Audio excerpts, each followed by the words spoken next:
Healing oneself is a deeply personal journey, one that requires courage, introspection, and a commitment to inner peace. In the teachings of Buddhism, the path to self-healing is not reliant on external validation or the presence of others but is rooted in cultivating mindfulness, compassion, and wisdom within. This 12,000-word exploration delves into the profound Buddhist principles that guide individuals toward healing their minds, hearts, and spirits. Through practical examples, reflective exercises, and vivid imagery prompts, this guide offers a roadmap to self-healing that is both accessible and transformative. Understanding the Buddhist approach to healing. Buddhism teaches that suffering, dukkha, is an inherent part of human existence, but it also offers a path to transcend it. Self-healing begins with accepting suffering as a teacher rather than an enemy. The Four Noble Truths form the cornerstone of this understanding. Life is suffering. Acknowledge the reality of pain, loss, and dissatisfaction. The cause of suffering is attachment. Craving and clinging to impermanent things lead to distress.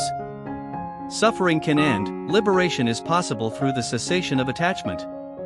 The path to end suffering, the Noble Eightfold Path, guides us toward wisdom, ethical conduct, and mental discipline. Self-healing, in this context, is about turning inward to address the root causes of suffering: ignorance, attachment, and aversion, rather than seeking external fixes. The power of mindfulness. Mindfulness, or sati, is the practice of being fully present in the moment. It allows us to observe our thoughts, emotions, and physical sensations without judgment. By cultivating mindfulness, we create a space to process pain and begin healing. Real-life example: Sarah, a 34-year-old teacher, struggled with anxiety after a painful divorce.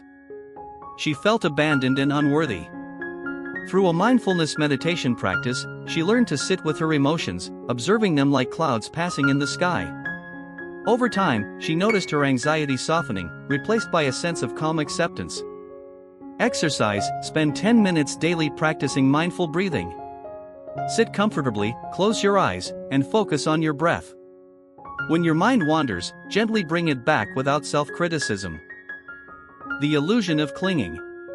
Buddhist teachings emphasize that attachment to people, outcomes, or material things creates suffering because everything is impermanent, anicca.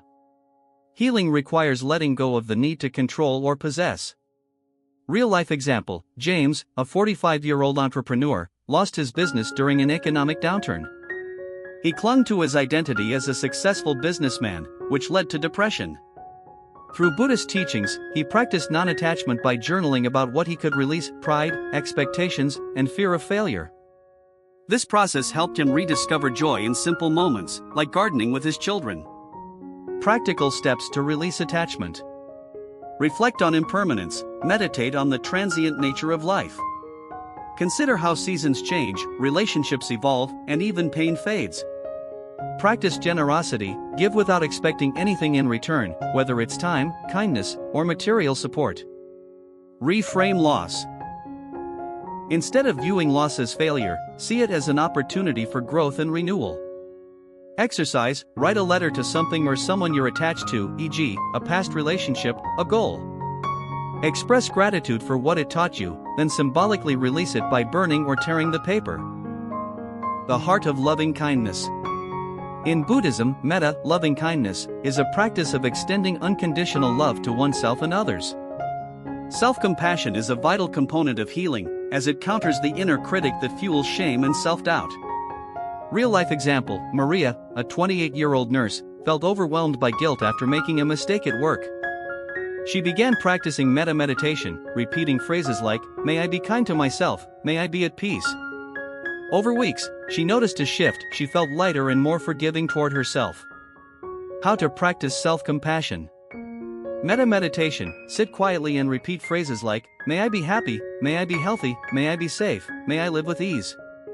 Self-forgiveness: reflect on a past mistake. Acknowledge it, learn from it, and let it go with kindness.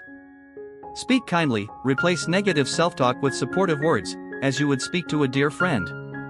Exercise: create a self-compassion jar. Write down affirmations or kind words on slips of paper. Whenever you feel low, draw one and read it aloud. The role of wisdom. Wisdom, prajna, in Buddhism arises from understanding the true nature of reality, impermanence, interconnectedness, and the absence of a fixed self, anatta. Healing comes from aligning with these truths rather than resisting them.